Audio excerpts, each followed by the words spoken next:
Hey guys, so today I'm going to introduce an interesting concept concealed in our daily lives but may never be noticed by people, which is called the confirmation bias. Before being acknowledged by its definition, let's start from thinking about a decision that you may make in your daily lives.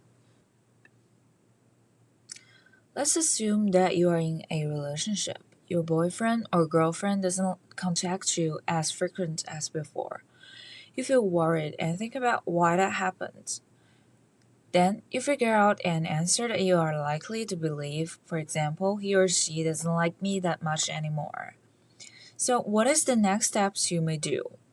Well, for most people, they were looking for the evidence to prove their answer.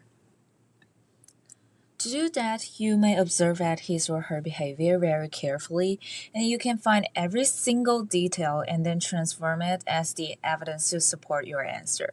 Like when he or she answered a phone call when you are dating and didn't tell you exactly who that is, you assume that he or she is in an ambiguous relationship with others, even though he or she are just in a very bad situation and doesn't want you to be worried or feel worried about.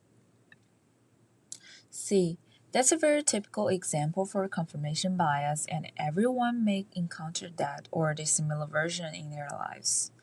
Confirmation bias tells that people will tend to believe and search things in a way that confirms one's pre existing beliefs or hypothesis. It may be hard to notice but exists around you all the time. Let's see more example for its practice. Thinking about voting for the parties, it is obvious that you will tend to gather information that benefits your party and ignore those that may hurt you. Both of the information are true and reasonable, but you won't allow those bad information to break down your belief. Let's think about some example in our social lives.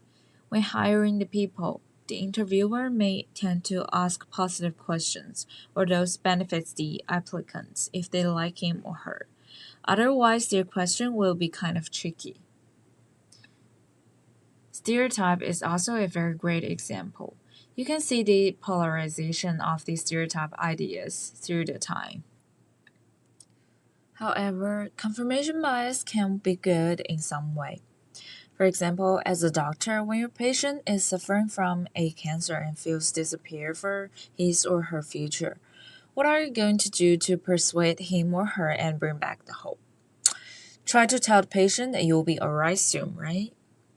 You may also realize that it works when you are trying to enlighten yourself that you will be okay soon after some bad situation. There's an experiment made by psychologists that they test the IQ for a class of students and tell the teacher about the results. Like, student A scores higher than student B, which is not true actually. After a period of time, they test the students again and find out that student A does work better than student B. And the reason behind it is that after the teacher knew their IQ, the teacher paid more attention to student A subconsciously. That explains why we encourage teachers to treat every student the same. Another experiment is that researchers asked participants to read posts about the gun control. They provided the participants for posts come from their familiar person, which is not true actually, and the strangers. They also separate those posts into categories. Some of the posts support their ideas, others oppose their ideas. And here's the result table. From the table here, it can be seen that participants tend to believe those information that given by the acquaintance rather than the strangers, and prefer ideas that better support their standpoint rather than those that opposing it. A more interesting fact is that even when the evidence may not be true or doesn't exist, we can make it. You must heard some information tells you that something that exists indicate the happen of the other things. Like the hypothesis claims that the words in the book Moby Dick predicts the death of the Martin Luther King. Those coincidences makes you feel surprised. However, are they true? Well, the Ramsey theory can explain it. A straightforward practice example is that at any party with at least 6 people, there are 3 people who are all either mutual acquaintances. Each one knows the other 2 or mutual strangers. Each one does not know either of the other 2. Also, in our daily lives, the things that we find as very surprising can also be calculated or being predicted by this theory. So, after talking about these examples, you may wonder why this confirmation bias is important to us and how can we do to avoid it?